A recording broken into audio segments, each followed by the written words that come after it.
Of course, it's not working. All right, let's try one more time.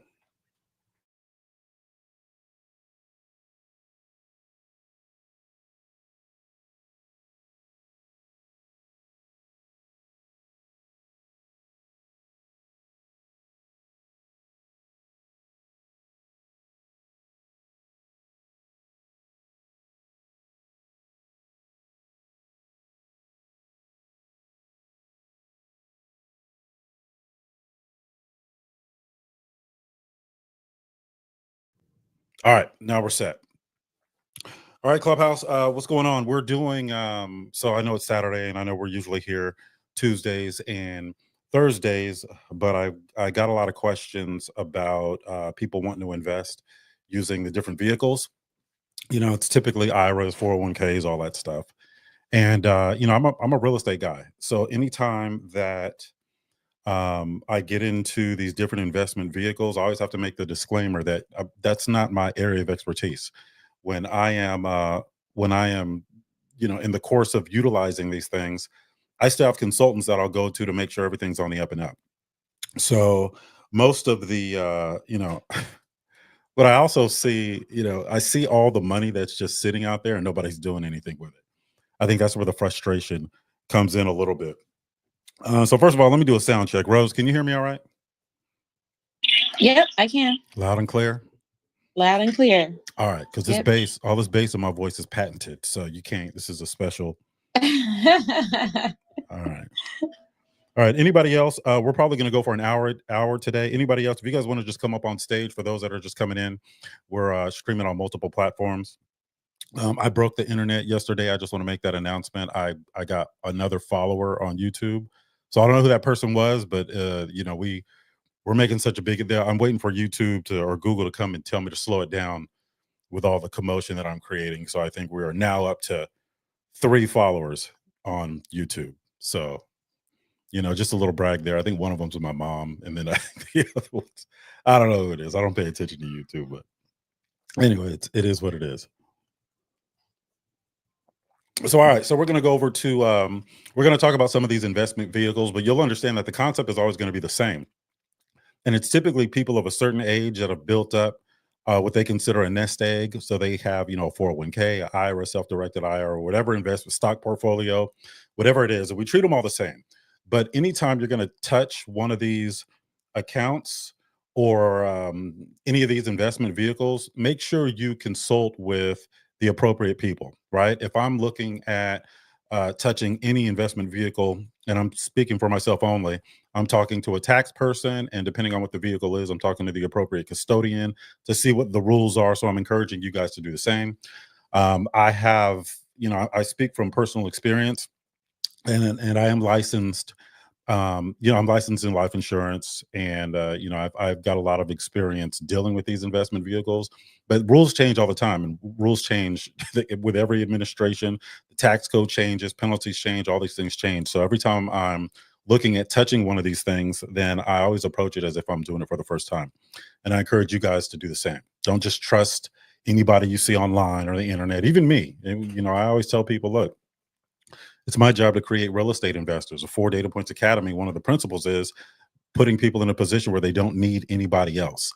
And when you're in that position, you got to learn to do the due diligence yourself. So you're not just handing money over blindly to whoever, whatever guru or whatever new program is trending, and you're not getting taken. So we'll go for an hour. It is 9:37 a.m. California time where I'm at right now. We're going to stop probably just before 10:30 or maybe even before that, because I want to share the principle of investing with these things and not have the focus on these investment vehicles themselves. So for those that know who I am, welcome. Welcome back. My name is Otis Douglas James III. I'm born and raised in San Jose, California. I currently reside in the Bay Area on the peninsula, just south of San Francisco. I'm always very, very clear to say south of San Francisco. I'm not from San Francisco. No judgment.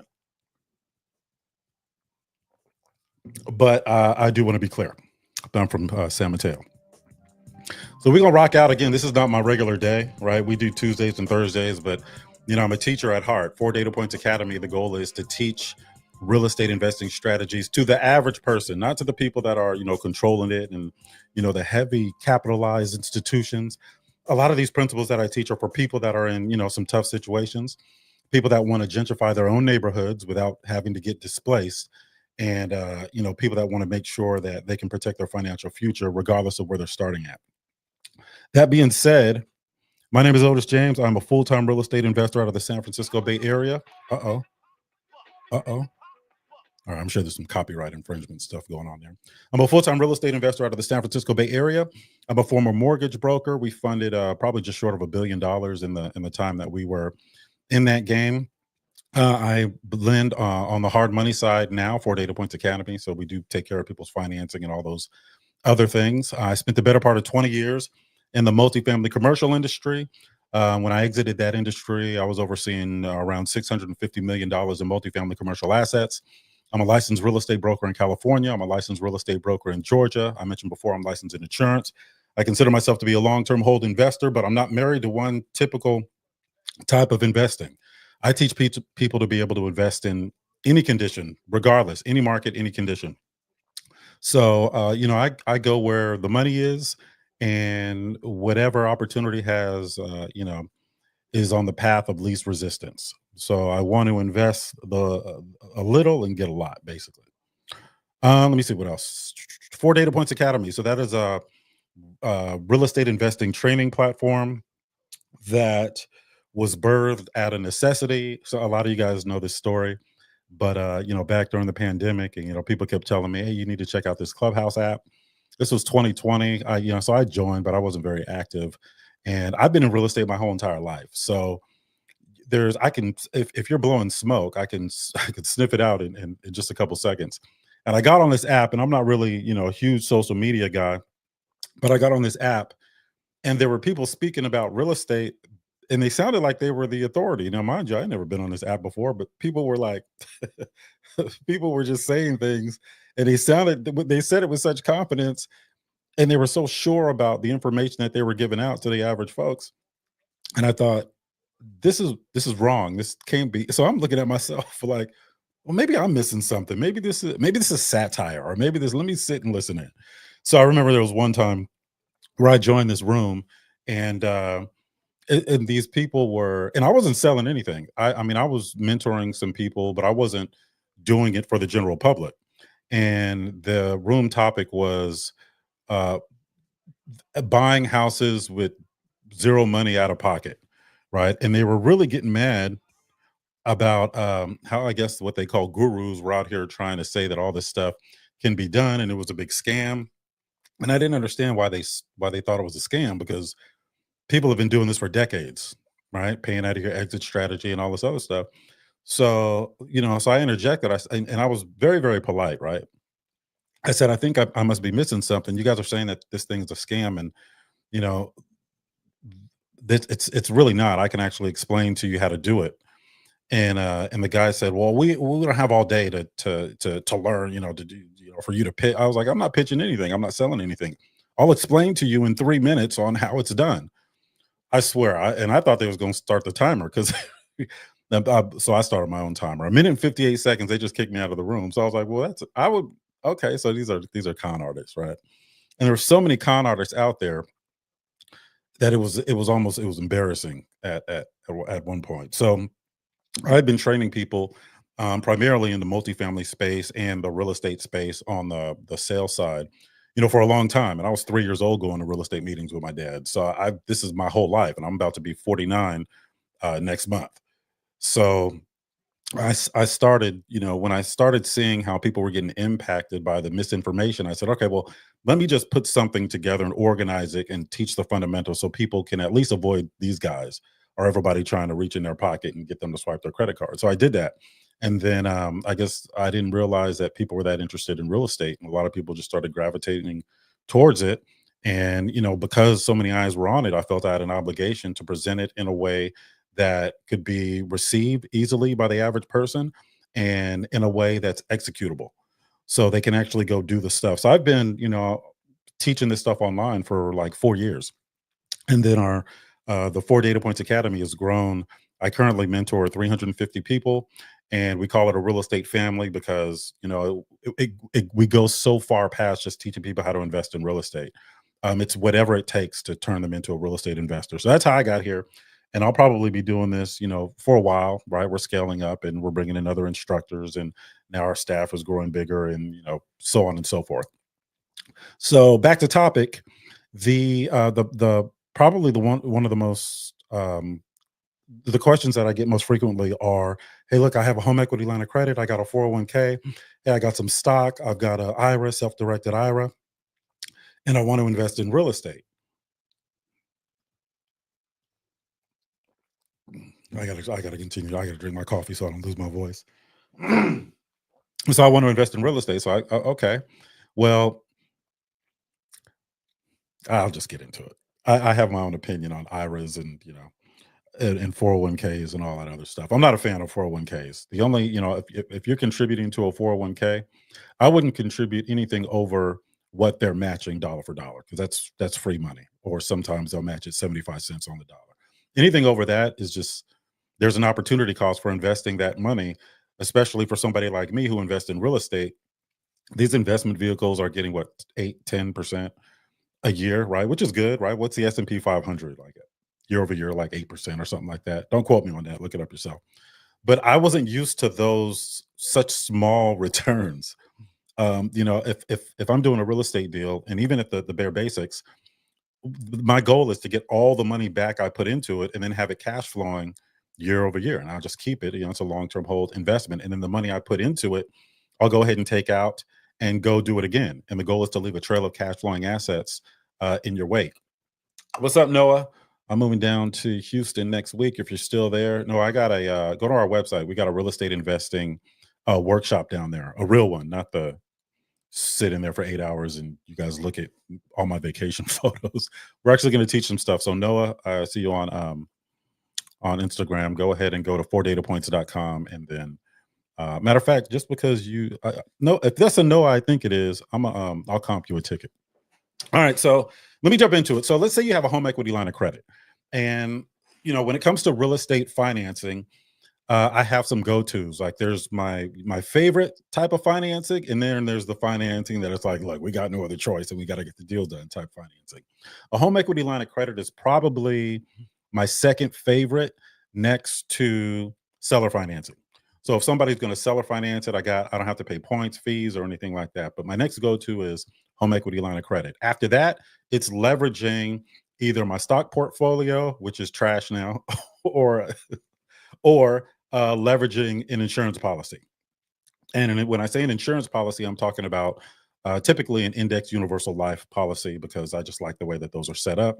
Again, I am licensed in life insurance. I am not selling it. I'm not in the life insurance business. You never hear me talk about it. The only reason I got licensed in it is so I can speak intelligently about it, especially when I'm talking about how I use it for real estate. So let's and I'm going to keep these examples simple because some of you guys can't see the whiteboard, and I don't have any visuals for you guys. So I'll try to do it all in my head. Now, mind you, I still need 6 credit to graduate junior college. So if my math is off from my head, then don't judge, because internet be dragging you through the dragging you through the weeds. If you guys are on Clubhouse, I'm not necessarily looking at my phone. So if anybody wants to help me out up here, feel free to come on stage. And Apostle, I see you down there. Shaylee, what's going on? I see you down there. Feel free to come up on stage, and maybe you can help me field some of these questions that may show up in the chat. I don't want you guys to think I'm ignoring you. I'm looking at a lot of different things at the same time. All right. So you got a home equity line of credit, and let's say you have a home equity line of credit of $100,000. Okay. So what I would normally do with that is there's a few things you have to consider. One is you have to look at the investment that you're actually considering in the first place. So let's say you see a $100,000 house, and let's say it has a $20,000 rehab needed, and let's say that it's going to be worth $200,000 when you finish, and let's say you can rent it out for $1,500 a month. Now, again, those are the 4 data points. Anytime you're considering a piece of real estate, you have to be able to answer those 4 questions before you do anything. What does it cost? $100,000. What does it cost to fix up? $20,000. What's it going to be worth when I'm done? $200,000. How much income can it generate? 1,500. Those are our 4 data points: 100, 20, 200, 1,500. All right. So let's say I go to a traditional bank. I can get a loan for 20% of the purchase price. Purchase price is 100 grand, they'll finance 80%. Now there are exceptions. There's always exceptions. There's lenders that'll give you more and less. But typically it's going to be 20% for an investment property. I got to come up with 20,000 bucks. Okay. So let's say I come up with the 20,000 bucks, and I'm not including fees and closing costs and all this stuff. So let's say I come up with 20,000 bucks and they finance the 80,000. Now I got that mortgage payment, but I still have the $20,000 rehab that I got to take care of also. Now we use hard money, asset-based lenders, so they'll pay for that too. So once we close on the purchase, they'll finance the rehab, and the goal is to refinance out of that once I've added that value. So I buy it for 100, put 20 grand into it. Once I make it worth 200,000, and we already knew that it could be worth 200,000 because we saw what similar properties in good condition were selling for in that area. Once it's worth 200,000, then I can bring in some replacement financing, do another cash out refinance for 80% of that. That puts me at 160. That 160 is enough to pay back the 100 that I used on the purchase, the 20,000 that I used on the rehab, and I'm left over with 30,000. No, I'm left over with 40,000, 160, 40,000 bucks tax free. Okay. It's typically how it works, and I'm left with that $160,000 mortgage. We already know the property rents out for 1,500. I just got to make sure that that rental amount is higher than what it cost me to own the property. So I know I said a lot real fast. Don't worry about that. I'm just running through the motions with you. Now let's assume I have a home equity line of credit. Okay, home equity line of credit. I can take that home equity line of credit, and let's say I have $100,000 home equity line of credit. Matter of fact, let's not even say that. Let's say I got a $50,000 home equity line of credit. Same scenario. I want to buy this place for 100 grand. I want to pay the rehab, right? I want to fix it up. It's going to cost me another 20 grand. So I'm going to be all in 120. And the goal is to make it worth 200,000. Now, again, data point number 3 is what's it going to be worth when we're done? Okay. 4 data points. If you guys want to know what the 4 data points are and how to answer these questions, go to our website, 4datapoints.com. And there's a tab up there that will tell you it's like free download or something like that. And it took me a long time to put that together. I was so proud of my little pamphlet. Sorry, let me take every time I pause, I'm drinking my coffee. Sit tight. All right. So if you want to master that, go to the website, download it. Don't get into real estate investing without being able to answer these questions. All right. So now we have a home equity line of credit of 50,000 bucks. Same scenario. I'm going to take 20,000 and put it down on the property. Okay. So I got 20,000 down on the property. Lender's going to finance the rest. Okay. So now I purchased it. I didn't use, my own savings or anything like that. I financed. I use a home equity line of credit. There's something that I have to consider. Now that I use my home equity line of credit, I purchased the property. I have that monthly obligation. Even before I start the rehab process, I've got that monthly obligation. I also have the monthly obligation now from that home equity line of credit. So those numbers I have to put together to understand what my monthly obligation is. Okay. Now, I bought the property. Now my $50,000 home equity line of credit, I got $30,000 left on that. And I'm paying on the $20,000 that I used for the down payment. Okay. I still got 30,000. Now I got the rehab. Now I can have the hard money lender pay for the rehab, or I can just pay it out of my home equity line of credit. It really doesn't matter. Okay. But let's say I don't want the trouble. I don't want to deal with the lender, or maybe the lender's, I don't know what's up there, today, but maybe they're just not easy to work with. I say, you know what? Don't cover the $20,000 rehab. I got another 30 grand left in my HELOC. I'm going to take 20,000, do the rehab. All right. So I'm all in 120. I had a $50,000 home equity line of credit. I used 40 of it already, 20 for the down payment, 20 for the rehab.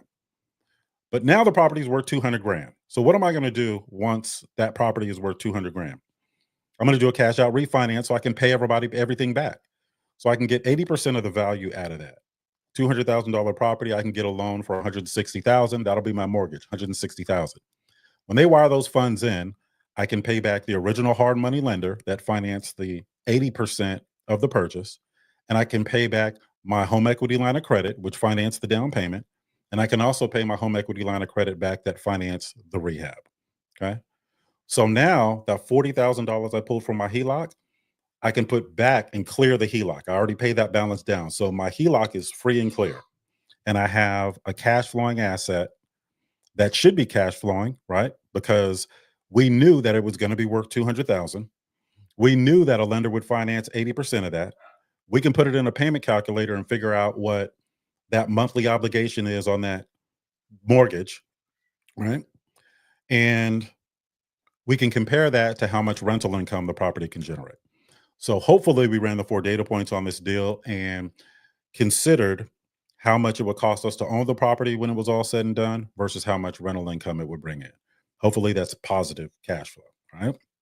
So the goal is, so now that we did that, we completed the process. We got all our money that we put into the property back out of it, plus some. We got some change, right? Because we were all in for 120. We did a cash out refinance for 160 that left us 40 grand minus points and fees. All right. So now we made 40 grand. Let's account for closing costs or all the other fees. So let's say we made 30 grand. We got 30 grand tax free because we still own the asset. It's not a taxable event to take a loan on it. There's no capital gains. Now we have that home equity line of credit for $50,000 wide open again. Okay. But we made 30,000 on this deal. So guess what? Now we go and do it again. The difference is instead of having to borrow the down payment, now we have 30,000 that we got out the last deal. We can put that down and we can use that $50,000 home equity line of credit for the rehab or whatever we want, or maybe even for marketing for somebody like myself. But the goal is to pay it back out of every deal. So you're using it almost like a credit card. Home equity line of credits are not designed to go 30 years. All right. But as a real estate investor, it is the most cost-effective way in many cases to go ahead and execute a real estate deal. Okay. Now you can swap out that home equity line of credit. And let's say you have an insurance policy that you can leverage. You can borrow against your insurance policy. Now, when you're looking at the numbers for the deal that you're getting, that you're acquiring, when you calculate how much it's going to cost you to own that, even during the process, we call it carrying costs until you exit, right? Sell it or do a cash out refinance. We've got to include what it costs to pay back that asset that you leveraged. So let's say I got $100,000 life insurance policy. I want to take a loan out against it for $60,000. I'm going to pay interest, but that interest is going back to me. And that money is going to ultimately have to be paid back. And there is a monthly obligation until it's paid back. So let's say it's 4.5% interest that I got to pay back. And this project is going to take me, let's say, 4 months. I got to calculate those numbers into the deal, right? Now, the goal is to pay it back out of the cash out refinance or to pay it back if you have to sell the property. You don't want to leave wherever you borrowed from open. And I think that's where a lot of people go wrong. They leave that debt open and they look at the property itself, the project itself, and they can say, oh, well, it's cash flowing, $500 a month. That's a good look. And I got all my money back out of the deal. Okay, cool. It's cash flowing $500 a month, but you still got the payback. If you didn't pay back that asset, you've still got the monthly obligation on that. And I've seen people mess that up to where on paper it looks like it's cash flowing, but when you take a wider view at their whole operation, it's not really cash flowing, right? Now, when you're using again, folks, I tell you, look, whoever is the custodian or whatever company that you are utilizing for these investment vehicles, they should be your go-to. All right. So don't go execute based off something you heard from Otis, who is not a financial expert, who is a real estate expert, because things change, and I pay people to keep up with those changes.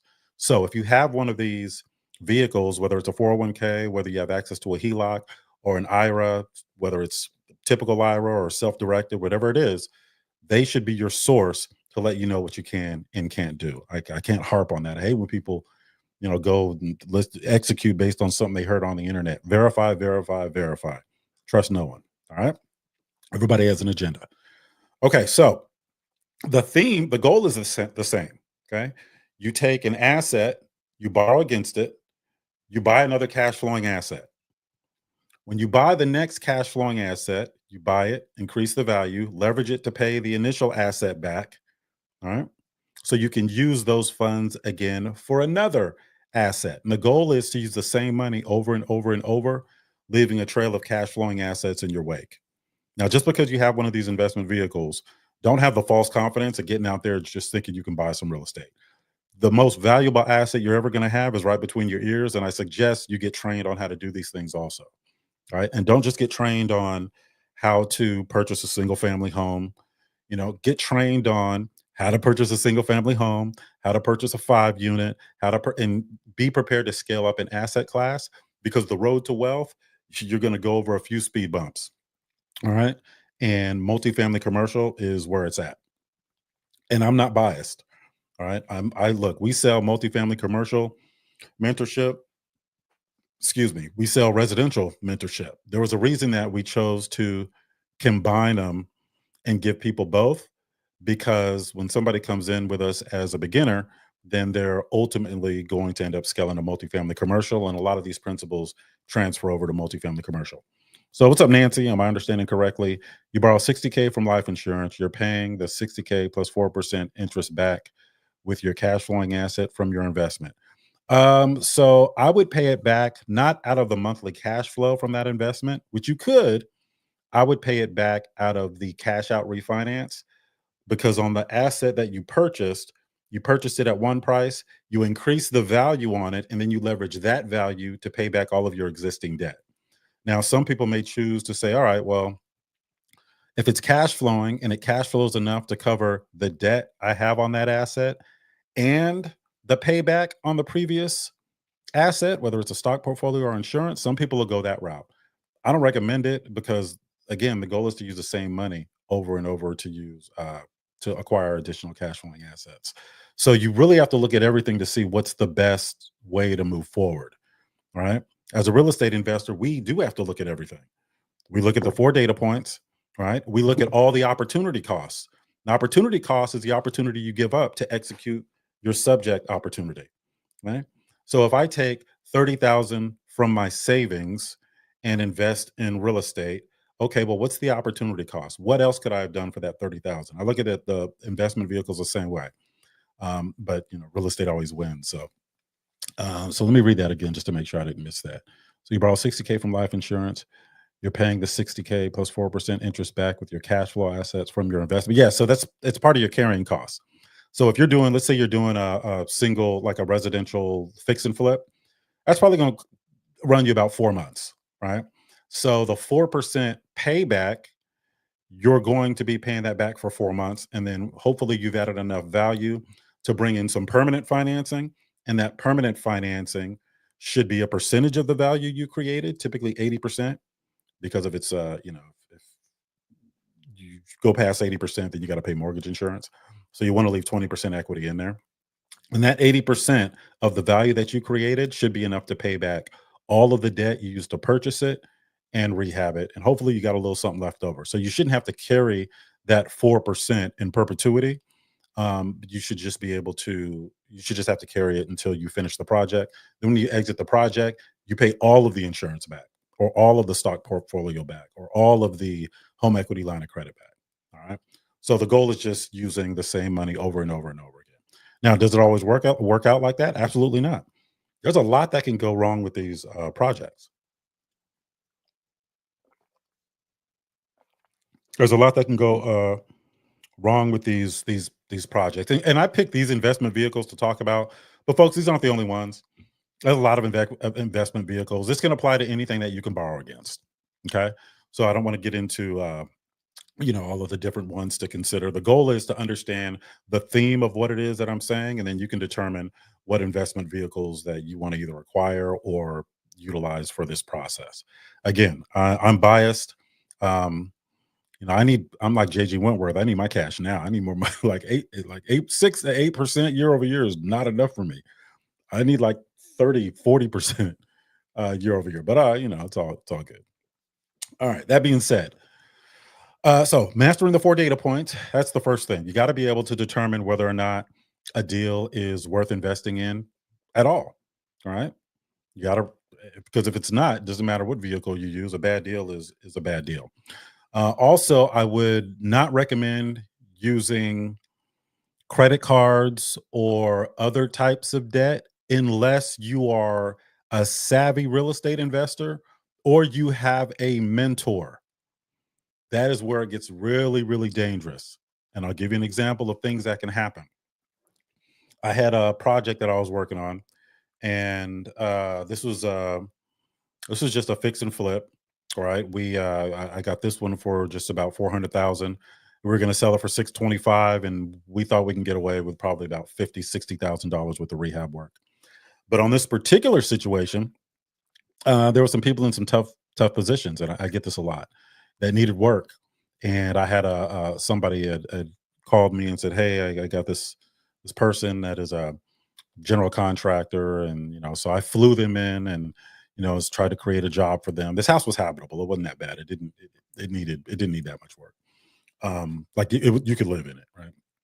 And you know, the rehab got extended because, I went outside of how I train people to manage a rehab and manage vendors and all that other stuff. So it started getting costing way more, and there were way more delays to the point I actually had to physically fly out there a couple times and get things in order, and I had to fire some people and do all this. Just turned into a mess.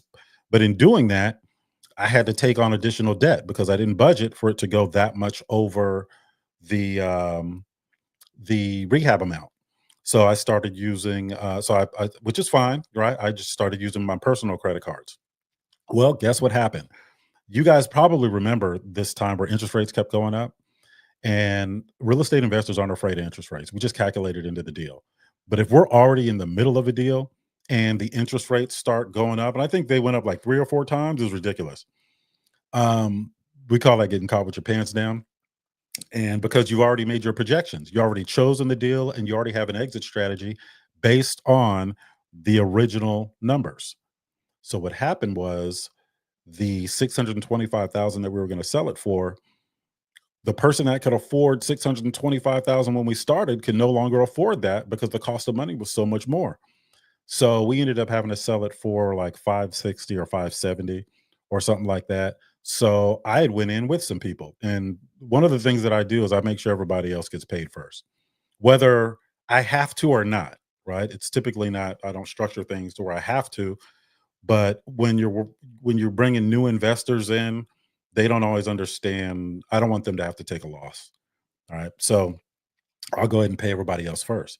So this particular project, I had incurred debt on my personal credit cards that because of the loss in value, I couldn't pay back out of the deal. So I had to pay it back out of, earned income elsewhere. And your credit cards are 20, 25%, right? So, had I did it over again, I wouldn't have created those opportunities for those folks that they squandered, right? And then I wouldn't have been able to exit, the normal way.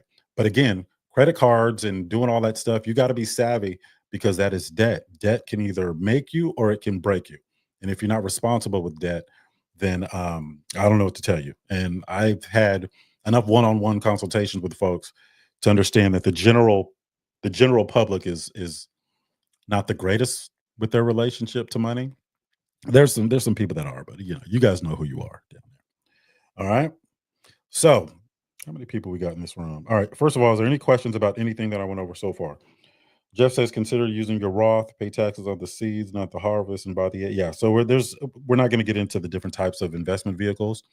I don't have the credentials to be able to educate you on every investment vehicle. So I'm just going to focus on the concept of borrowing against them because this concept is interchangeable with whatever investment vehicle that you're using.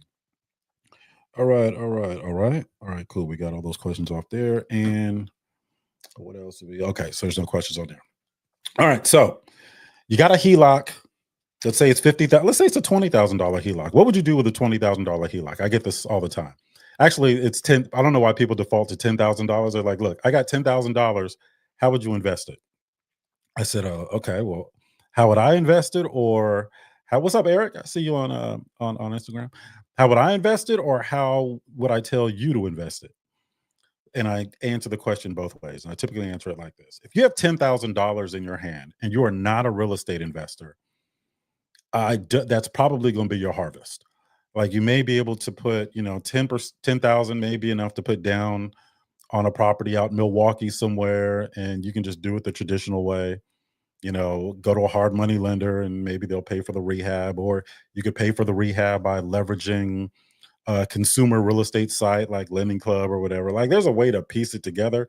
And then when it's all said and done, that one investment is not going to change your life. All right. Now you're a landlord. You probably got a property cash flowing 500-600 bucks.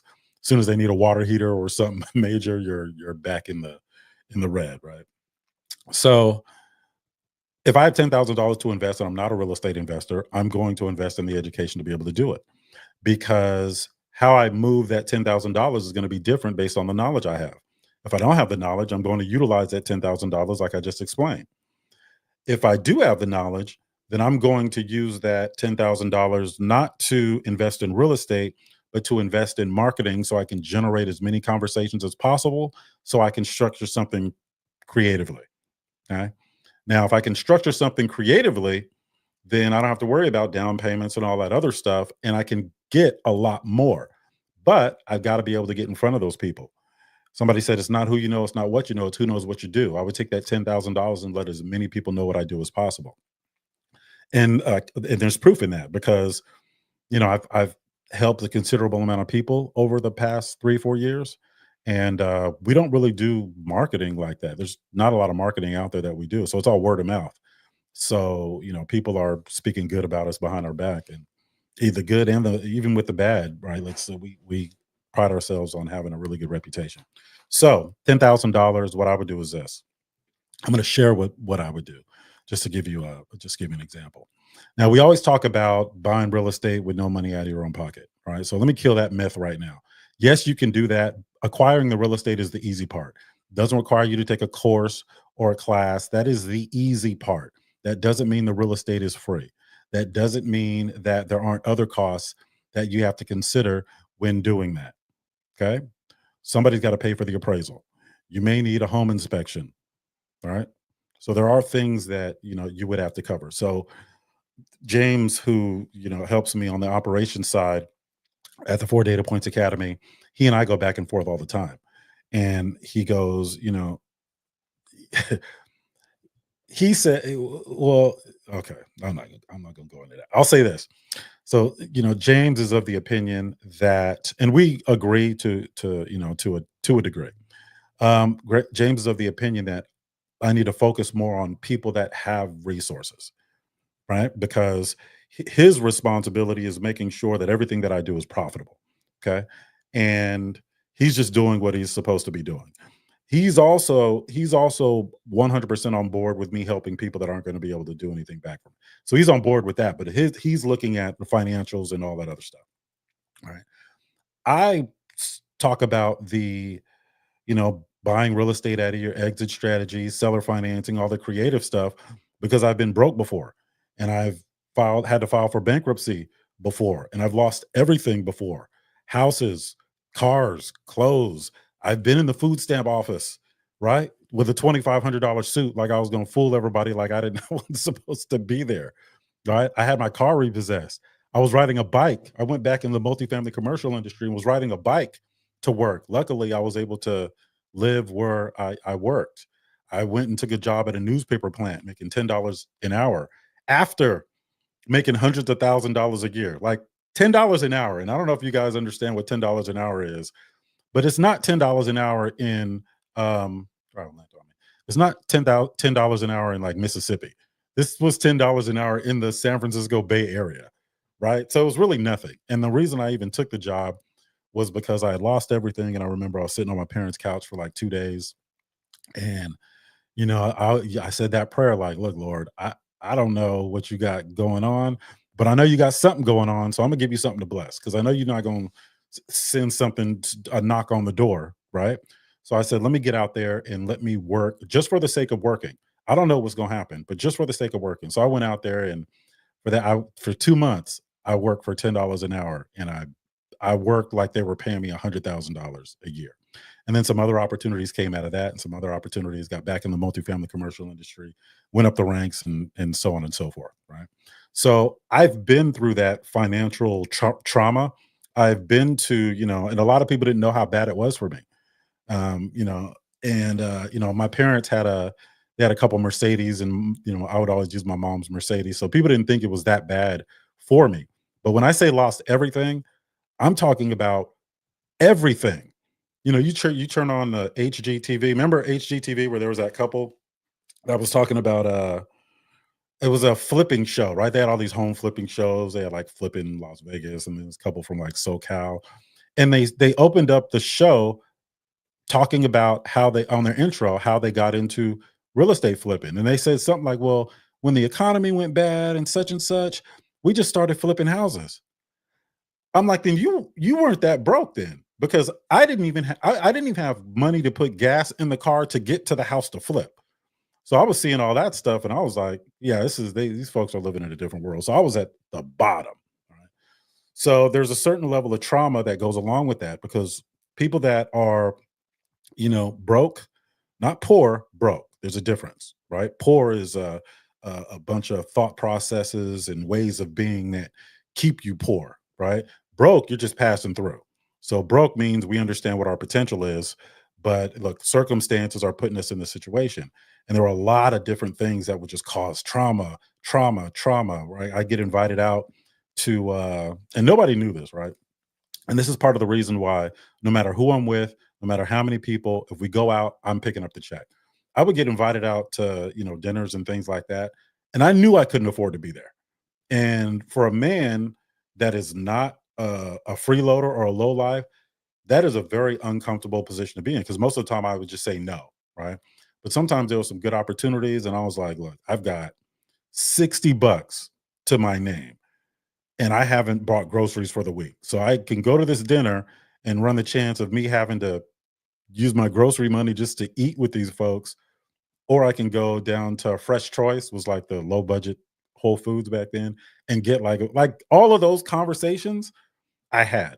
So when you guys hear me talking about, the 4 data points, manage it, that helps you manage risk, right? And acquiring real estate and paying out of your exit strategy so you don't have to pay it up front, and all of these different things is not because, I'm just talking to, poor folks. It's because if I'm going to teach you how to be a real estate investor, I need to teach you how to survive when things aren't good. And a lot of these gurus aren't going to tell you when things aren't good. They're only showing you the highlights. I'm a little different. I focus on the things that are bad so that you can survive those things and then elevate and get to the next level. Right. So yeah. So don't, you guys are going to hear 2 sides to every story. I also don't have one particular strategy that I teach people. Some people teach you, they have a course on how to buy and sell notes. Some people teach tax deeds. Some people have a course on seller financing. So one course is not going to be enough to keep you safe financially. You have to know everything. And for somebody that mentors 350 people, I have to be prepared to get them through any situation that comes about. And if I can't do it, I better freaking figure it out real quick. Fortunately, I've got, attorneys and CPAs and I've developer. I got all these people that I can call if I ever have a question about something or I'm approaching something for the first time, right? But I made an obligation to these folks. I'm gonna stay in the fight as long as they are, and I'm going to do everything in my power to turn them into real estate investors. They're not going to be real estate investors if I can't teach them how to protect themselves first. So we focus on getting the money, but first we focus on mitigating risk, protecting ourselves. I also have a reputation. My reputation is the most valuable thing that I have. Thank you, Eric. The most valuable thing that I have. And I have a reputation for, transparency, and I try to do my best for people, right? And even if I have to take a loss so some other people can win, I'm not attached to money like that. I'm not chasing money like that. Like I'm okay, right?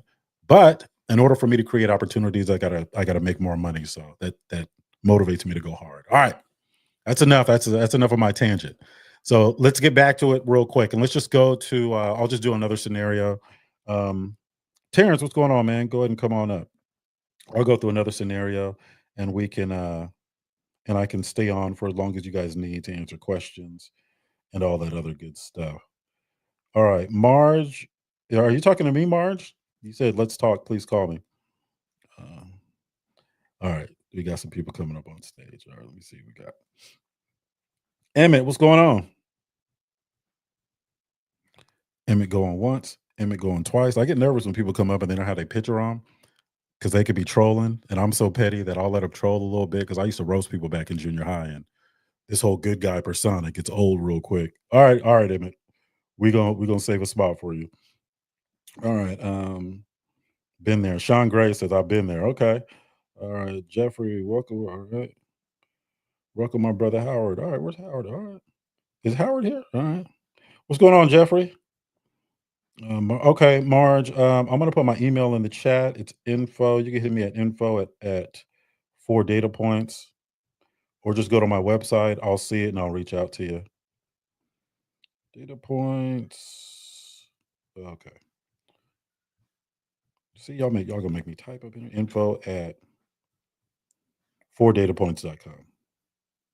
You guys that are on Instagram or YouTube, you can see it on the screen at the bottom right. Yeah, so if you just email me, I'll reach out to you. It's my Saturday, so what's our Saturday? So I love talking about real estate. Quick room reset. We are having a event in Houston, a workshop in Houston, February 22nd, at the Hyatt Regency and Hyatt Place. They're right next to each other in Galleria. So the workshop's going to be at Hyatt Place. We're staying at the Hyatt Regency. We're going to have a meet and greet Friday evening at the Hyatt Regency. We're maxing it at 30 people. And I think right now we have about 25. And we are going to do the workshop Saturday. And then after the workshop, I've got a caterer in Houston that is going to come up. They're going to come up to my suite. They're going to have food and everything for everybody that has that type of ticket. And we're going to hang out. And then Sunday, we may walk a project. I don't know. People keep telling me, hey, we want to walk a project Sunday. I don't know if you guys have ever been in my workshop and you guys have come to the workshop afterwards up in my suite. We go pretty late hanging out and cracking jokes and all types of other stuff. So we may not be ready to walk a project on Sunday, but I have a couple projects in Texas, not near where we're going to be, but I do have a property there that we may do a walkthrough in Houston for. So 4datapoints.com, all the information is on our website. We have like maybe 5 spaces left. The reason we max it at 30, we can do more, but the goal is to make sure that people understand what it is that I taught them. And even if I never see them again, I need them to be able to go at least be able to execute one thing, right? What they have to be able to do something. There's a lot of these workshops. I've been to those workshops, and some of the people that come to our workshops, some of them got a lot of money, but there's some of them that are going through some tough situations. And I don't want people to feel like we're just doing this. They're only going to benefit if they sign up into our mentorship program. So I purposely do these workshops with enough information and enough material that you can take with you. So even if I never see you again, you'll never be able to say, oh, the workshop wasn't worth it. It is, because we go over what other programs charge you $4,000 or $5,000 to go over, right? Because I'm banking, and this is something that all the business consultants. So first of all, let me say this: the guys you guys see on YouTube and Instagram and TikTok and like the biggest names you see, I've had conversations with those guys, and some of those, and I'm not saying that those guys are bad people or anything. As a matter of fact, the last one I talked to was real cool dude, man. And they want to help me scale up, right? And the scale up conversation is typically a revenue conversation. And scaling up for me, I already did. I've already been in a situation where I can go anywhere I want. I can buy whatever I want, right? Like I can't buy a Bugatti, but whatever I want to drive, I can drive, right? Within reason. So life is not that money does not bring that type of fulfillment, especially when you're living in the United States. It doesn't bring that type of fulfillment. The only thing money does for me, the only way money brings me fulfillment is if I'm giving it away or creating opportunities or doing that stuff, right? So these guys, I've had conversations with them, and they're just doing what they're supposed to be doing. And some of these guys are, you guys know, if I say their name, you guys will know who they are. And you know, the real estate, I got into real estate training people at this level because I was a part of some projects, and I got pulled into some projects. And when I get pulled in these projects, I don't have a dog in the fight, right? Like I'll profit from the project if it works, but I don't have a dog in the fight. So when I'm having meetings with these different municipalities, there's typically people from the city there. And this is like the pre-development meetings, stuff like that. There's people from the city there. There's people from some banks there. And sometimes there's people from like the local nonprofits, these clowns, local nonprofits, community groups there. And I'm the only one there. And my only agenda is to do good. That's my only agenda. I don't care who I have to go through. I don't care what I have to, and I can walk away. I genuinely don't care. Right. So I was in one particular situation, and we were talking about this development project. I don't want to get too much information, but shout out to the people that are running the project. Good people running the project. So this has nothing to do with them. But I I I always sit in the back, and I don't know if people think I got more pull than I do, but I think it's just my persona of not really caring. Like, I'm not arrogant, right? But if it works, it works. I'm not going to compromise my principles, or I'm not going to put people in a bad position, or I'm not going to displace people for the sake of making a dollar. I'm just not there. And I'm well versed enough to know that I can provide a solution to be able to accommodate everybody. So I usually just sit in the back of these meetings, and I just kind of lean back and let everybody go. And then everybody will be real excited about the project, and then I'll just kill everybody's spirit. Like, all right, well, what about the people that are currently living there that are going to be across the street watching this project go up? What are we going to do for them? Then it'll get quiet because nobody wants to be the one to be like, well, forget them. It's not about them.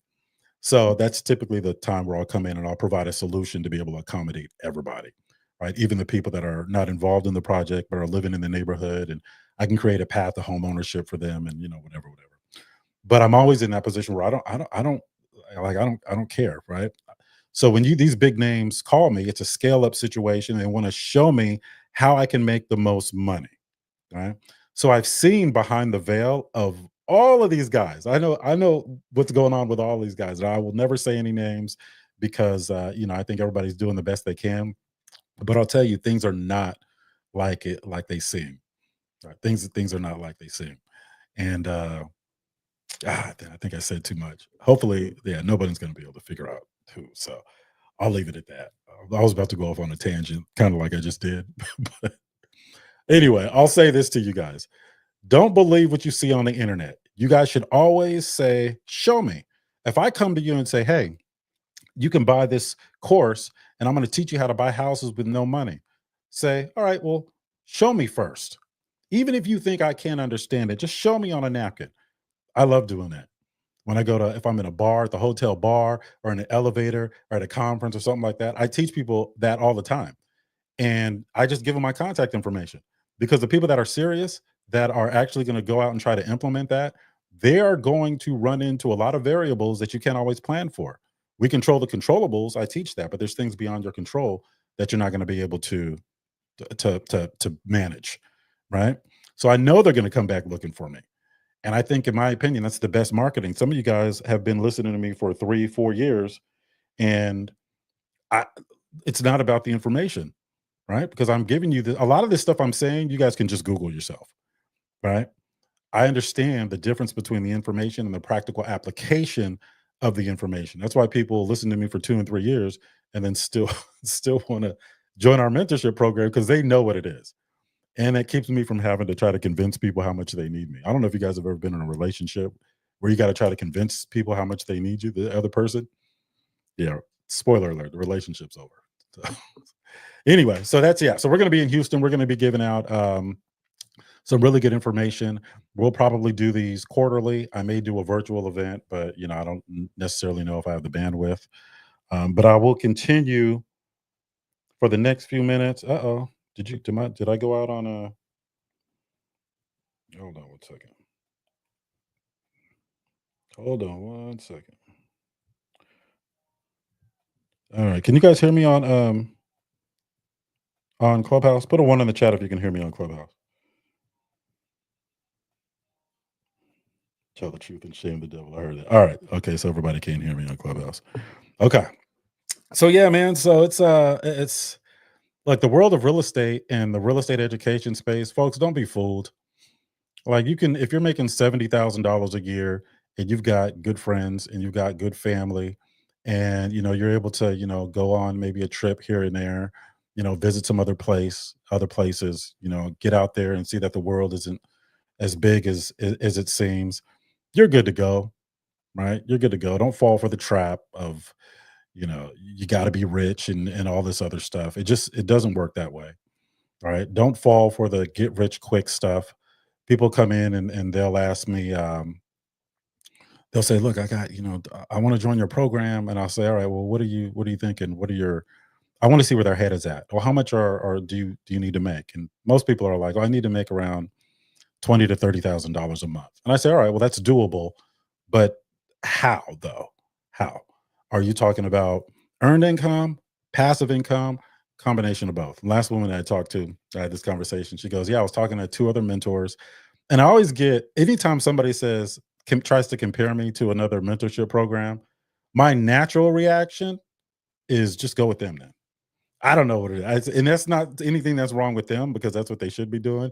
That's just what was wrong with me. I don't think there's anybody better. So if someone's like, yeah, so and I admit that's all on me. That's something that's wrong with me. But anytime somebody does that, I don't even want the business at that point. So I'm always 100% transparent with people. So this woman said, "Yeah, I talked to two mentors and I told them 20 to $30,000 a month." And they're like, "Yeah, we can have you there in 12." One said 12 months, the other one said 24 months. So she was leaning towards the person that said 12 months. And I said, "Okay, so 20 to $30,000 a month in 12 months or 24 months, not doable. It's not going to happen." She said, "Well, these other two mentors told me that they could do it." I said, "Well, either they actually believe that they can do it and they're just naive, or they're lying to you flat out." And then I had to break it down to her. I said, let's look at this. Um, let's take a really basic deal. Okay. Let's say you're buying a house somewhere in this country for 30,000 bucks. It can probably be worth 100,000 bucks if you pick it in the right neighborhood with about $30,000 worth of work. And let's say you rent it out for $1,000 a month. So these are the four data points. What does it cost? 30 grand. What does it cost to fix up? Another 30 grand. What's it going to be worth when I'm done? 100 grand. How much income can it generate? 1,000 bucks. Now, it's going to take 30 days just to buy it if you're financing any of it. Okay. It's going to take you probably 6 weeks to 8 weeks to rehab it, and you can't start it until you're finished. All right. Then, if you're going to do it until you're finished the buying process, so you're all in. Let's say you're in 3 months right now. Okay, so even when you finish the rehab, if you're going to do a cash out refinance, you got to have a tenant in there so you can show income. So you've got to market it and get it leased. Most people can't move in the same day, so let's say another 30 days. So you're in 4 months already, right? To where you can do your cash out refinance, and then that loan process may take 30 days. So now you're in 5 months. So you're in 5 months. You did a cash out refinance on a house that's worth 100,000 bucks. So you pulled 80,000 out. Out of that $80,000, you paid back the $30,000 to buy it and the $30,000 rehab. That leaves you with $20,000 in your pocket. That $80,000 mortgage will probably cost you about $800 a month. So you already know that it's going to rent out for $1,000 a month. So you made 20,000 out of the cash out refinance minus points and fees. And then it's cash flowing about $200 a month because it costs you $800 a month to own the property. You're renting it out for 200. Okay. That was 5 months. Now, if you include the earned income, you can count for $20 because you had to be active in that. But passively, you're only $200 a month. So if you're talking about $20,000 to $30,000 a month in passive income, how many of those $200 a month situations do you have to accumulate to equal $20,000 to $30,000 a month? So I had to share with her what it actually looks like and share with her, you've got to have an investment plan that is more long term, where you can scale that up to different asset classes and acquire more doors and all of these different things. This is not something you're going to do in 12 months, right? So I told her, you need to get your education first. But I'll tell you what, this is what I offer. This is the support that I offer. If you find somebody that offers more information and gives you more support, you let me know and you put me in contact with them. I will personally write a check for you to join their mentorship program. I will personally do it. I'll write a check, 4 Data Points Academy here, and I'll pay for your tuition. She's in our real estate family now, by the way. I'm not going to say her name, but she's in our real estate family now. All right, folks. This is just kind of a one-off, man. I'm testing all my equipment. Instagram, they only give me an hour, so they're about to cut me off anyway in just a second. But if you guys are serious about investing in real estate, and you don't know what questions to ask because mentorship can be expensive, ours starts at 5 grand, and it can get up, significantly more. But at that point, we're finding the deal for you and doing all types of other stuff. If you don't know what questions to ask, I will ask the hard questions for you, and give you, responses to those questions, just to make you feel at ease. The people that join us, they've already done their due diligence. I get nervous when people just go to our website and swipe their credit card. I'm going to ask you not to do that. I know it goes against everything in this capitalistic society. Don't just swipe your credit card without getting a full understanding of what it is that we do, for two reasons. One, I want you to feel comfortable coming in. And two, let me end this live video. And two, I need to make sure that you're coming in with the right mindset, right frame of mind, right? We've had people try to pay for mentorship out of funds that we felt were way more important than them joining real estate right now, or investing in real estate right now. So we've had to turn some people away. And I don't. I think one of them gave us a bad review somewhere, which was that hurt my feelings. Not a bad review, but they gave us like a 4 out of 5, and I'm like, well, you never even worked with us, and we only turned you away. We did it for you. Like, we didn't do it for us. Like, we would have. I'll take your money, but remember, optics and reputation is everything, and we don't want somebody making an irresponsible financial decision to join us. Right. All right, folks, we're about to wrap it up. Any questions? I'll stay on. Let me go back to Clubhouse and open up. Let me see. Early penalty and taxes closed. All right, so we're still talking about some of the investment vehicles. Look, every investment vehicle has, probably has a benefit and probably has some negatives. And a lot of that, what determines that is going to be, okay, well, how much in alignment is that investment vehicle with your financial goals? So talk to the experts about that stuff. I'm not going back and forth. I'll give you my opinion on how I feel about certain things, but I don't want to go back and forth on any vehicles. All right, Tanya said, okay, I forgive you, Tanya. So I just sent a message through the portal. Got it. Okay, rating your 401k is nasty work. Yes, you don't always have to. James Anderson, what's up, James? Happy MLK Monday. Is it? Okay. Ellis says, or invest without the penalty direct with a solo 401k. Yeah. So folks in our real estate family, when we start getting into investment vehicles and all that, I'll bring in consultants to be able to school people on the different types of investment vehicles, the benefits and the downsides and all that other stuff. So we already take care of folks in our real estate family. Same with folks that are starting, entities and LLCs and all this other stuff. We have companies that will set that up and they'll teach you how to manage it and operate it and all that other stuff. So we make sure that people get all the information they need. We've we've y'all getting into a debate in the chat. All right. That being said, folks, I'm gonna go ahead and tap out. I'm gonna be on daddy duty today. I think I'm gonna hit this gym and then get back. We're gonna be on Tuesdays and Thursdays, 9 o'clock California time. That's 9 a.m. We'll go for about an hour and a half. Both those days, we'll answer any real estate questions. I was gonna say maybe we have some guests on, since we're streaming on multiple platforms, but you guys know where the website is. Terrence, I'm trying to bring you up. I see your hand up and I'm trying to bring you up, but for some reason it's not Ellison, they still going off in the chat. All right. For some reason it's not letting you come up. Emmett, I see you up, and there you go. Emmett. Hey, What's up, Emmett? hey. You know, you were speaking to me when I was listening to you. I mean, it's a lot of points you were making, and I just like to say I got a 4-unit project, and I guess I didn't thoroughly think how I was going to do the financing, and now I'm trying to work through that because I just got it on such a great deal. So Okay. now I'm putting together the financing and the going through bids with contractors, Okay. which I just felt like the whole feel like, and then the whole idea of actually I know better. I should have worked in reverse and had contractors come out and give me the numbers, but I did it from my perspective. So I just felt I got it so low that I still couldn't go wrong either way. And I think I fell in love with the 14 lots that it sits next to, which are buildable. Okay. So I'm in a process of, I've already acquired 3 of them. And I've got a plan for that too, because they're pushing affordability housing here in Michigan, and there's so much money available for us to compete for, and I'm going after.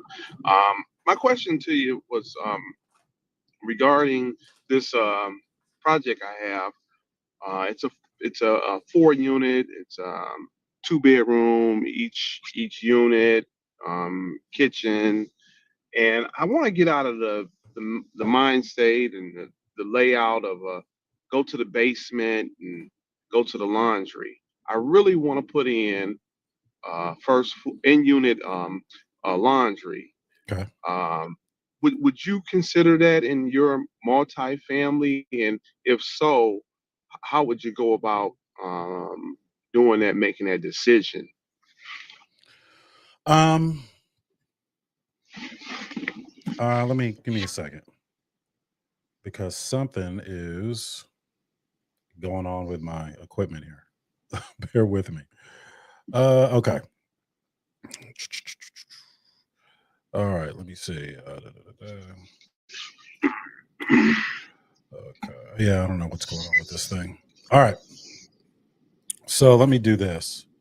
I'm going to shut down. Let me end this stream before YouTube or whatever. No, I'm not. Okay, here we go. Sorry about that. All right. So ask me your question again. Would I do the laundry for the in-unit laundry for the multifamily side for my multifamily units? Yeah, rather than having your tenants go from the second floor to the basement and Yeah, absolutely. Am I building it from the ground up or is it an existing structure and I'm trying to existing rehab. Yeah. Yeah, so I look at it. I look at one of two ways. I look at the cost of making that conversion versus the increase in rent that I could get. All right. So you look at it this way.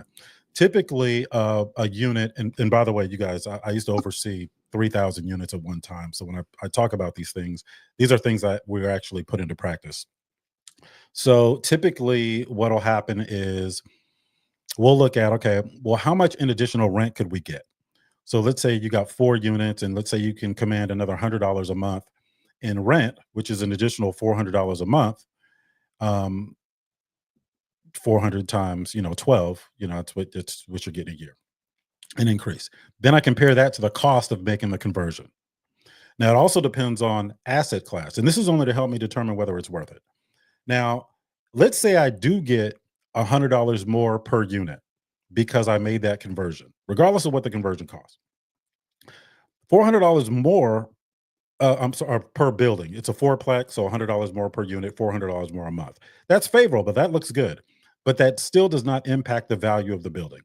So the value of the building is determined by what similar properties are selling for in that neighborhood because it's 4 units or below. So my decision is going to be different based on the asset class.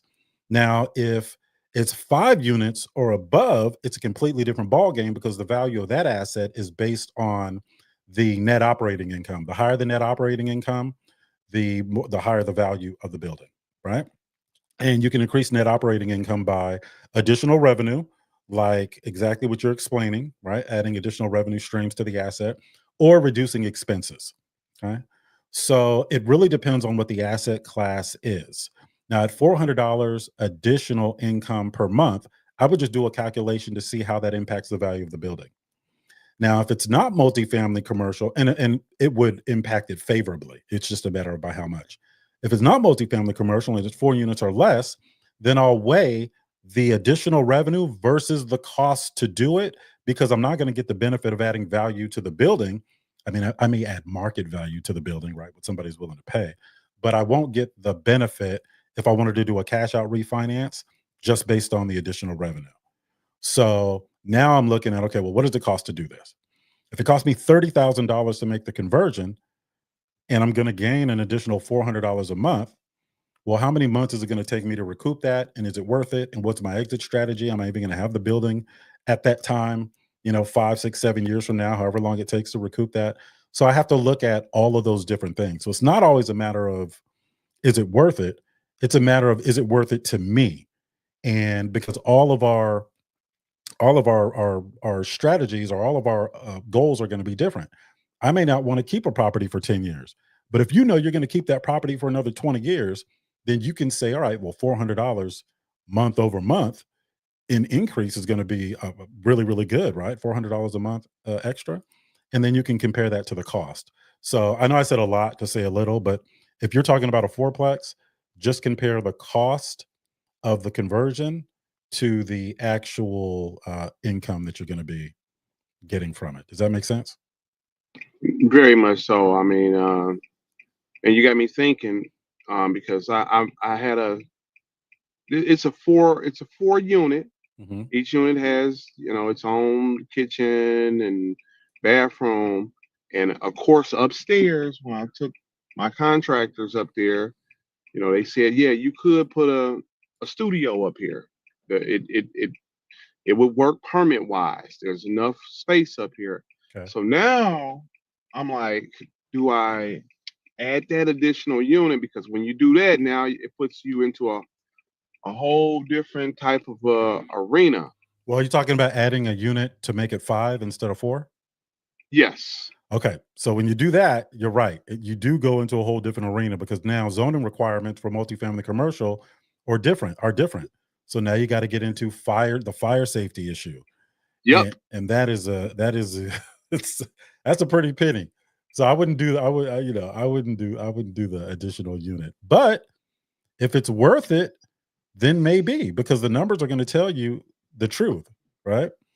So if you are adding an additional unit, again, you got to weigh the cost of meeting all the code requirements versus the additional income or additional value in the building, because long term it may be worth it to you.